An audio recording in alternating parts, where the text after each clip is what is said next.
বিরতির পর স্বাগত।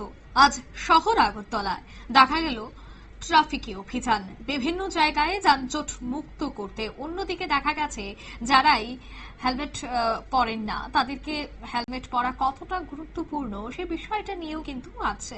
পুলিশ প্রশাসন প্রত্যেককে এই বিষয়টা নিয়ে বোঝায়। বিশেষ করে আগরতলার জয়ন্ত প্রাসাদের সামনে আজ দেখা যায় এই বিশেষ কর্মসূচি। বাইক চালকদের আজ হেলমেট প্রদান করা হয়, কারণ বর্তমান সময়ে যেভাবে দুর্ঘটনা বাড়ছে তাতে সব থেকে বেশি দেখা যাচ্ছে যে হেলমেট না পরার ফলে বেশিরভাগ ক্ষেত্রে কিন্তু মৃত্যুর মুখে চলে যাচ্ছে গাড়ি চালক, বাইক চালকেরা। কিন্তু অবশেষে দেখা গেল যে পুলিশের উদ্যোগে আগরতলা উজ্জয়ন্ত প্রাসাদের সামনে বিশেষ অভিযান।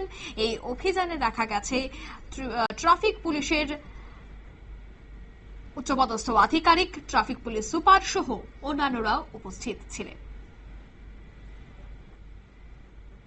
নিয়ে নিচে ছোট্ট একটি বিজ্ঞাপন বিরতি, সঙ্গে থাকুন।